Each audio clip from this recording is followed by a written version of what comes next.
Бұл жағдай шотландиялық ауылда орын алған және ғылыми және оккульттік топтарда да талқыланған.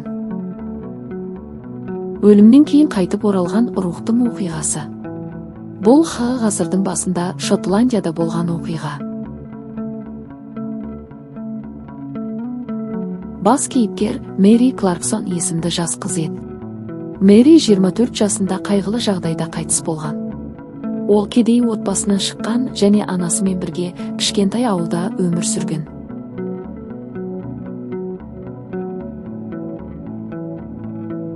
Мэридің өліміне бірнеше күн қалғанда, ол анасына өзін нашар сезініп, таңғаларлық көріністер көретінін айтқан. Ол үйде бейтаныс адамдарды көріп, түсініксіз дауыстарды естіп, жанында біреудің жүргенін сезетінін жеткізген.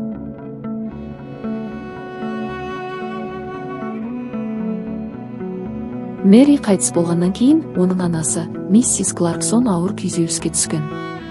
Алайда көп ұзамай үйде таңқаларлық оқиғалар орын ала бастады.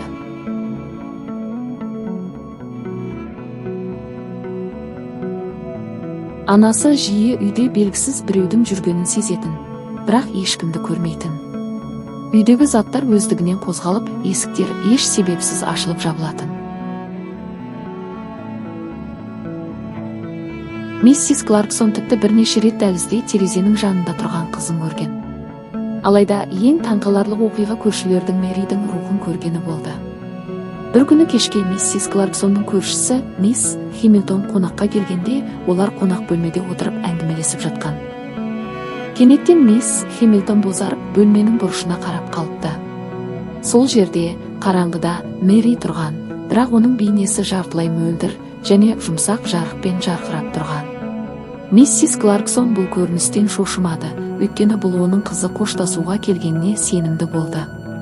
Бұл оқиғадан кейін Мэридің рухы ауылдың әртүрлі жерлерінде бірнеше рет көрінді, және жергілікті тұрғындар оны бірдеңе айтқысы келетіндей көрді.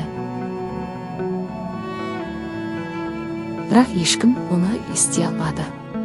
Осы құбылыстардан кейін миссис Кларксон жергілікті дін қызметкерін шақырып, Мэридің рухы үшін дұға ету рәсімін өткізуді сұрады. Рәсімнен кейін бұл құбылыстар тоқтап, Мэридің рухын ешкім көрмеген.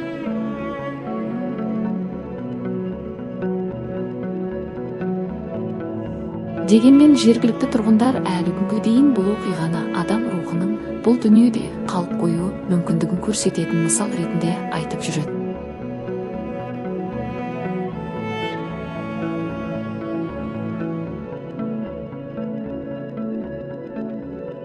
Олар Мэридің рухы анасына қоштасып, оның жағдайының дұрыс екеніне көз жеткізу үшін қасында қалғанына сенген.